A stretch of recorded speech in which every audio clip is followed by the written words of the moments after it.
Well, we have Mr. Jimmy Rothermel, aka James Rothermel. I've just always known him as Jimmy Rothermel. So, Jimmy, this is almost like the Bora Bora edition. I've had a few of you, Bora Bora alumni jumping on these calls. So I ask everybody the starting intro question: how was Bora Bora? I mean, it's incredible. When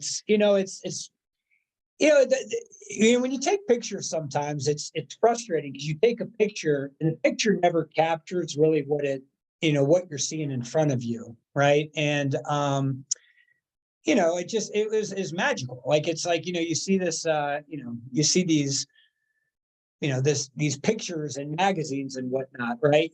So it's got this little hut. I think I told you my favorite part of it was about 200 yards from the shore. So, I'm big with morning routines, and my morning routine was there. Like Chris Butte, who, if you want someone to work out with, he's one hut next to me.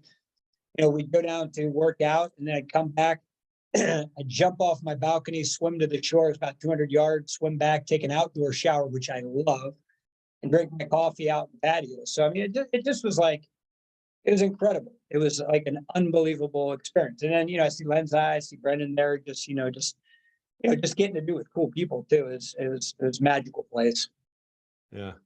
I mean, Bora Bora is always known for like it's a honeymoon destination, but I keep thinking in my mind, like, oh, wow, how neat is it to have, I think you guys had 10 huts all together. So you had a nice mix of like, quiet time if you wanted the quiet time in your own hut to like, little adventures with small groups of people. So probably the, top 5 times of your life. I mean, you've made a lot of trips. I mean, you've traveled all around the world, since I've known you, but I have to imagine this is probably one of your top 5 trips. Yeah, I mean, but it also was perspective too. I mean, I don't know if you want me to continue with this conversation, but it was funny. It's like, how much Sidcor spent to get us there, right? And then, it was amazing. Then you'd see at the same resort, there's like families of 5. They're bringing their kids there. And, I mean, we had the business class tickets, and, I'm seeing families that are taking entire row. So I'm thinking about what Sidcor paying for us. And it just opened your mind about, what kind of wealth is out there, right? That people are taking their entire families. But yeah, you said it. It was nice because it's so, secluded if you wanted to be, but then the common areas were fairly, close. So, when you wanted to get with everyone else, it was fantastic. So, yeah, just a great experience. Yeah, that's awesome. Well, Jimmy, I've known you for a long time. I mean, I think you started in the business, I want to say either 2000 or 1999. 2000. 2000. Yeah. Obviously personal recruiter Matt Osborne, you guys knew each other as youngsters. And so, yeah, obviously, working with you for 20 plus years, I mean, we all see each other go through ups and downs. Some years are better than others. There's some lows. Sometimes we get stuck in a rut for some time. And so from my perspective, at least, I feel like I've watched you reinvent yourself where, I mean, you weren't doing poor, but you were kind of doing average for a little bit of time, right? There was a little bit of time you were like, doing your $10,000 wires for probably too long. And then all of a sudden you just sort of broke through a new barrier. And when you and I were discussing, you had this kind of Nick Saban perspective, and you had this other people doing really well in the same business that you're in. So can you just kind of elaborate on this new and improved Jimmy Rothermel 2.0 that has emerged these last couple of years? Yeah, well, I think it's funny. I don't necessarily, wish my path on people. I mean, God bless the broken road. I love my life. I love where I'm at right now. But I've never really planned for the future. I didn't when I was younger. It's like, it's like all of a sudden, I didn't think about, okay, hey, I might need to have an engagement ring until, oh shit, I met the girl that I'm really interested in marrying, and then I need the engagement ring. Then, oh shit, I need the house. And it's like, it's almost like, I don't know if you guys have heard that story about, the guy, the dog laying on the nail. You guys heard that story? Just tell it real quick. So, guy's walking down the street. He sees an old man at a house with a dog on the porch, and the dog's yelping. And the guy asked the old man, he said, "What's wrong with the dog?" He said, "He's laying on a nail." And, the guy says to the old man, he's like, "Well, why doesn't he move?" And he said, "It doesn't hurt bad enough." Right. And I just think that that's a big part of my life is I got settled into what was comfortable at that moment. And then different life experiences happen. I'm like, oh shit, I need more. And it just kicked me into overdrive. Right. So my first piece of advice, if you can avoid that, right, which I see a lot of faces on this call. It seems like you guys have, and, have the ability to look long term and, really just get ahead of things. But like, I wasn't that way, and it just got to a point where I just was going through the motions and I got very bitter. Right. I mean, I've always loved the business. The culture is probably one of my favorite things. I mean, there's, a lot of opportunity and money to be made. I just love the people, like love the people. And I just got to a point where I'm like, this sucks, right? And I'm seeing people that are making so much money, people going across stage getting, promoting owner bonuses or people that are in the $1 million club, and you're hearing stories of people saving a certain amount of money, and there's a bitterness to it, right? I hate to admit it, I'm embarrassed, but it's but then I'm like, God damn it, that's the same business that I'm in, right? And so why am I playing this game if I'm not going to win?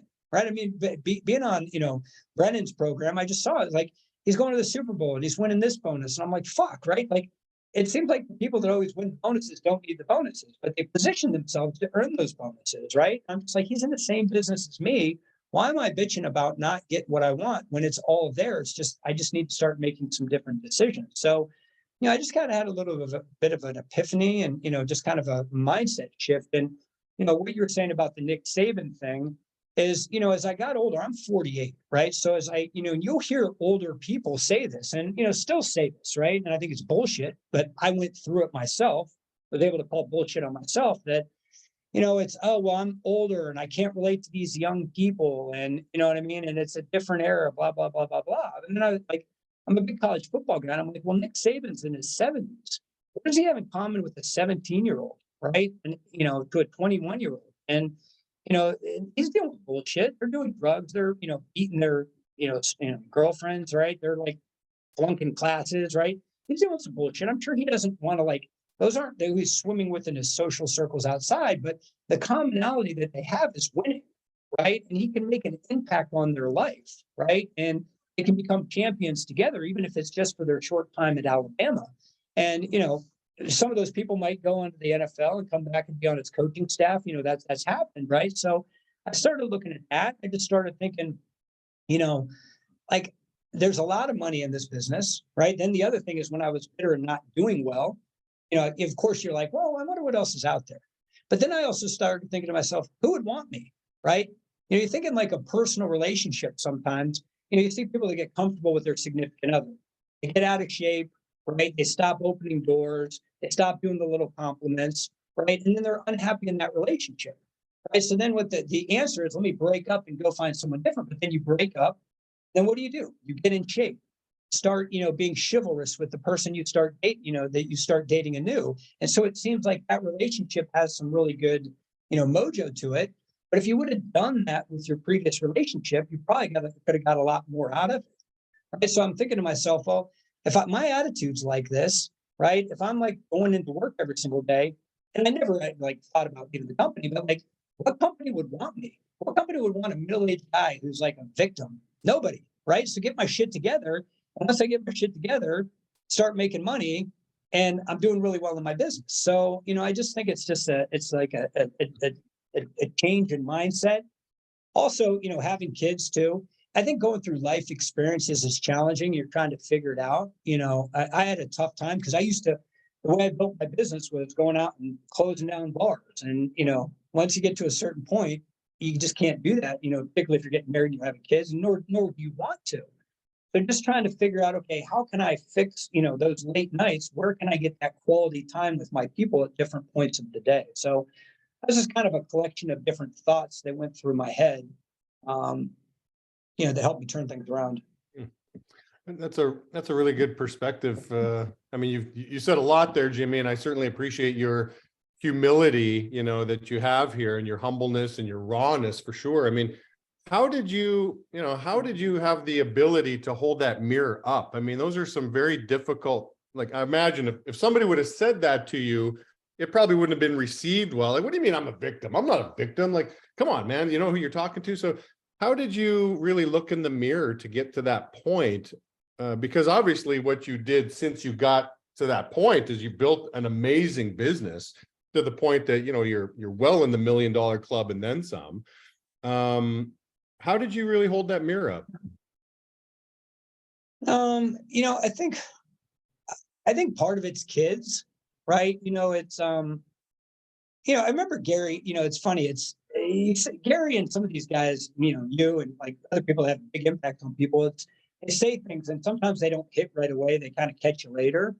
And I remember Gary saying, it's like, it's important for your kids to see you doing well in business, right? Because ultimately, what are you going to tell your kids? Do your best, right? And work your ass off and have a killer attitude and do all of these different things. Well, it's not so, I mean, I guess you could call it a mirror, but my kids, I got a 5-year-old and a 2-year-old, right? So it's like, but they're going to grow up at some point and they're going to figure out if dad's full of shit or not, right? So it's almost like I have to now become the person that I want them to be. So, not looking in the mirror and blaming other situations and other people. I mean, that's not really an option because if I want them to, they're going to mimic me, right? It's like I go around like I'll pat my wife on the bottom and my 2-year-old daughter goes and pats my wife on the bottom, right? They mimic everything that you do. So, I think it was just, you just get tired of being tired. I don't know if you guys have ever felt that way, but you're just like, I liken it to like when your gut kind of goes over your belt a little too much. You're like, fuck this, I'm going to the gym, right? I just think in business that happens too. You're just like, okay, it's pathetic. I've had enough of myself. No one needs to point anything else out.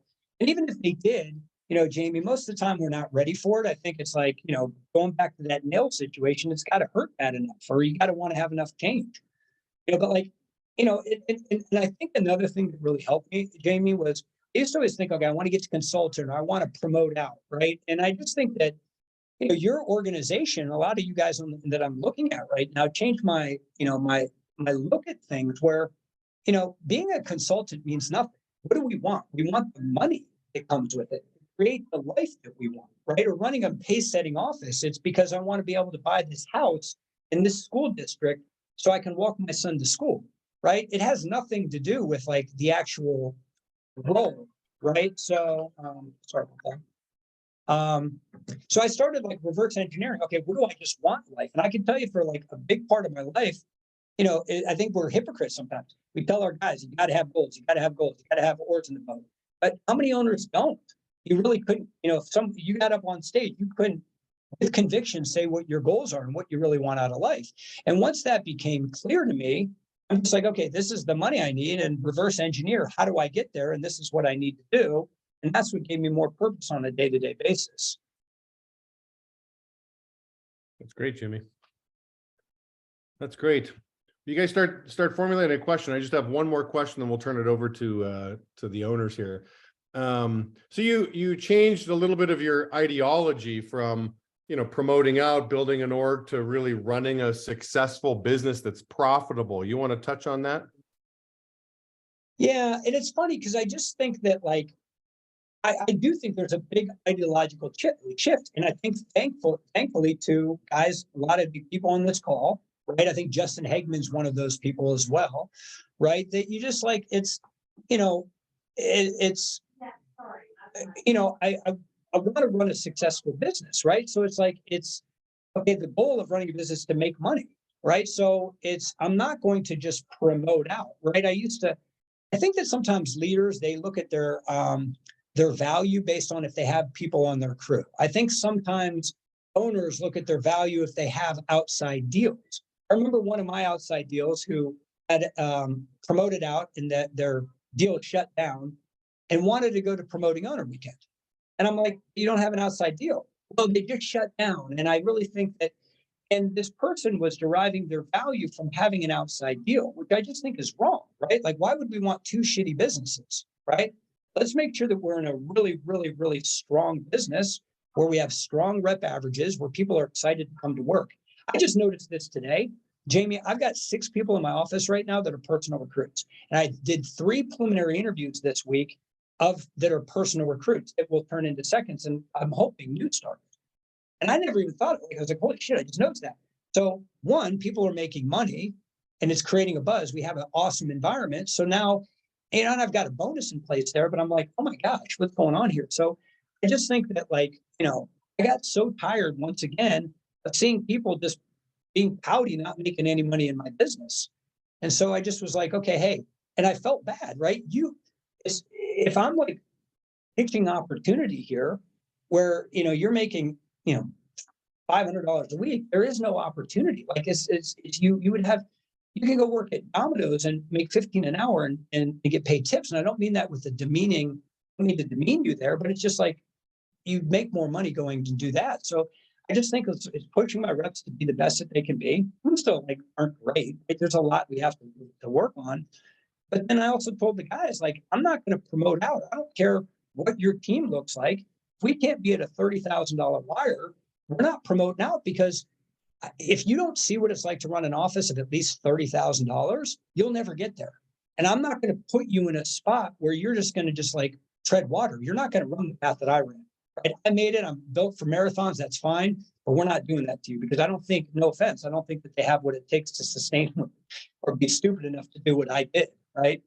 So I just think if we're going to do this, we need to make money. And, well, I've been doing this for this period of time. Okay. But if you're not part of building this office up to a point where you're making $30,000, where we're making $30,000, then you're not really providing enough value to be able to open up and run your own business at this point.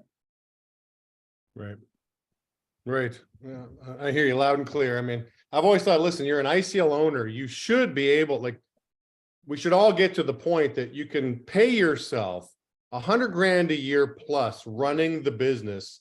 That's the model to really duplicate. If you can't even be an expense to your own business, I mean, you really want to replicate that business? Do you really want to replicate that kind of like, you got to be chasing after a nut all the time. You can only make money from the field. I mean, there are times in our careers we got to do that, but you really want to get to the point that your business is really run on autopilot and you can draw a respectable salary from that business. I mean, it certainly sounds like, you've got to that point too. I mean, those $30,000 wires mean you are running a profitable money-making business in Dallas that you're replicating.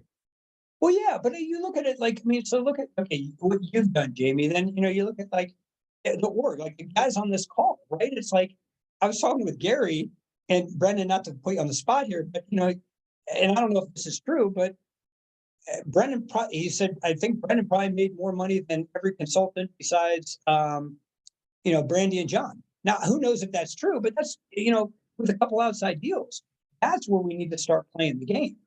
You know what I mean? And I just think that ideological shift, and what I've noticed is the people that were here pre-COVID, even in my office, are having a tougher time with that. I just think newer people coming through the door start to really understand that a little bit more. Yeah. Great. All right. Questions from the audience. Jimmy Rothermel.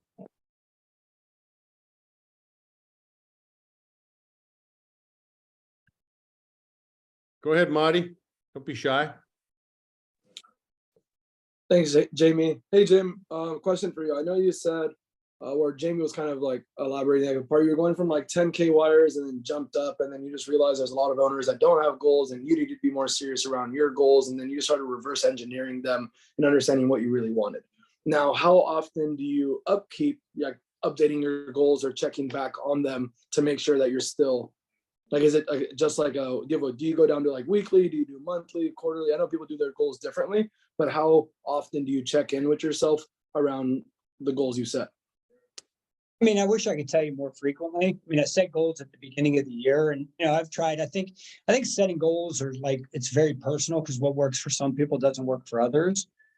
You know what I mean? So I just set them at the beginning of the year, and then I'll just glance at them and just kind of see if I'm on point, with what I need to be doing and where I'm going. Right. So, I mean, really I don't check with, weekly. I mean, like I said, I'll just look at them if I feel I'm off or I'm not motivated, or if I feel like kind of like I'm in a rut, I'll re-look at them. If I'm like fucking moving forward and feeling good, I really don't look at them. That makes sense. Thank you. Jimmy, I got a question that came in from the chat.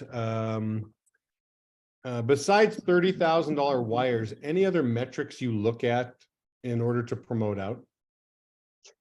Well, I think the two most important things personally are sold to work ratio in your office and rep pay. Those, I think just those are the two most important, and just sold to work because it's how people feel, right? I've seen some of my owners that they have like a massive wire. And when I look at their payroll, it's heavily weighted, like, 20% of the people are doing 80% of the production. Right? So you guys know in your office, if, I give bonuses and it's a $20 bonus, it's like stupid, but we do a spin on a wheel when we have 90% participation, right? Because it's when we have more people selling, right? So like we might go out and have a banger day, but if we have like a 60% sold to work ratio, I feel really uncomfortable because 40% of the people aren't making any money, right? So I think that adds to the energy of the office because, if like everyone's sold the day before, even if it's like, one sale which is not worth them, like the people feel good. And when people feel good, performance goes high and performance is high. So I think the sold to work ratio is massively important. And then I just think the how many reps, I think over 800 and $1,000. That's kind of what I look at. How many reps you have there. And then I don't know if you guys do a 10-day trend, right? Or, I think some people do that. But what I think is really important is, is you look at that 10-day trend, say there's 20, let's call it 20 people. I think you have to have 50% or more of the people making over, that's $180, so $900. Over 50% of the people have to be making that money for the energy of your office to be in a good spot. Once the more people are making less than that $900 a week, I've just noticed the energy in the office starts spiraling down. So I got to make sure that I'm cutting down the bottom 10% or having some sort of standards in place or bringing in my top performers and just saying, hey, listen, we got to work with the middle guys and get them up. Because that's one thing I've noticed is if less than 50% more than 50% of the people are making less than 900, it's typically not good energy, right? Like what I just noticed when I went to Brennan, Lenzai's, and Isaiah's office is you come in and it's just like, so many people are making the money is that belief system's there. So whether you have 10 people, and when you have 60, 70 people, obviously it becomes a lot, it's the Jones effect. People come in, they're like, holy shit, this is just amazing, right? When you have 12 people, it's a little bit different. So my advice would be if you have 10, 12, whatever it is, just make sure that you're never letting, more than half the people make less than whatever that amount is, right? So I saw in the group chat. So I do the 10-day, but I also keep track of and I stole this from Brendan and Lindsay and Isaiah, but I never posted it, even though you guys do. I do now of people's 4-week paycheck and their 4-week completion percentage. I'm like, I was like, do I want to do it? I'm like, fuck it. You know what? We're in sales. We're putting that shit up there. What's interesting is the numbers increase because nobody likes to see their name in the red, right? So it's funny, we're in sales, but a lot of times we avoid sales conversations and, talking specifically about numbers when that's what their job is. So I think particularly when you have a smaller head count, you've got to really just make sure your rep average and sold to work ratio is on point. Yeah, I've considered adding that column to the big 7, the sold to work ratio. I've always known that as the dedication percentage, right? If you've got 20 reps in your office and only 10 produce, to your point, like people don't feel good. So you're really tapping into your EQ here. Like, I don't want guys coming to work not feeling good, but if everybody's productive in the field, yeah, they're coming into work motivated and feeling great about what they're doing. So I think that's a great statistic to be looking at in your office. Yeah. And one thing you just mentioned EQ, Jamie, and I read this and I thought this is pretty interesting. I've been trying to work on this, but I was reading that culture is not, just the environment. The culture is the relationship between the leader and the person. Right. So a lot of times we just think culture, once again, using that office in South Florida that's crushing it.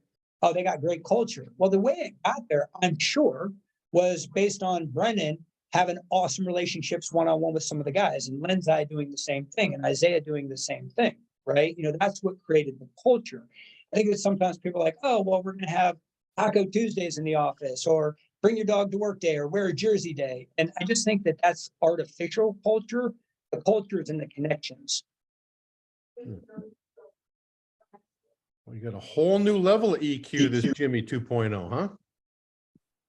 Oh, yeah, I got a limited time left. I got to It just took me forever to mature, right? Now my time frame for business is shortened, so I got to fucking step it up. Well, you have kids that sort of speeds everything up. Yeah, yeah. Hey, I had a question for you, Jimmy. What's up, buddy? So now that you're not closing down bars, what's your approach to spending time coaching, developing the next gen? Yeah, I hate to say I keep stealing things from your org, but I just stole it from, that's what like I noticed that in that South Florida office, it's time with the guys, right? And just between the top leaders and the alpha and the top leaders alpha, what am I missing? There's another thing. Leaders with leaders. No, leaders Bravo. meeting. Yeah. So well, no, it's the you do top leaders meeting, and then alpha. What is that, like an hour and 45 minutes a day, 2 hours a day? At least, yeah. Right. So you multiply that times 3 days a week, right? Not including the weekends where, it's more, sales driven. We're going to rah, go in the field. That's 6 hours of time with the owner, right? Where if you think about the average office in my, you do a thrown together leaders meeting for 30 minutes and then the owner goes and sits in his office, right?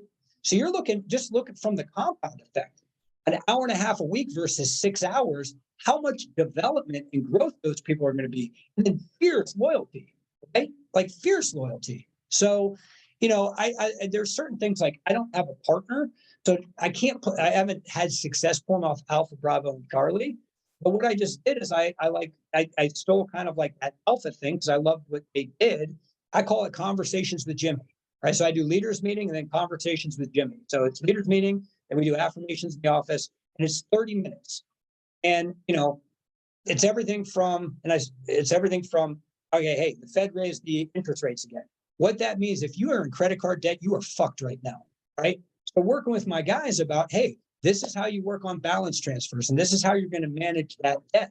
And things that I just like really struggled with in my 20s and even early 30s because I was a moron that I wish someone would have grabbed me by the ears and, coached me on.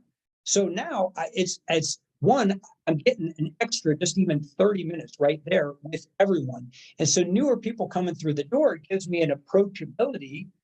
Another thing is I had my office in the back of my office. I moved it to the front. So now everyone has to walk past my office going into atmosphere. So I think there's an approachability. It's just time with the guys, right, in the morning. So I don't do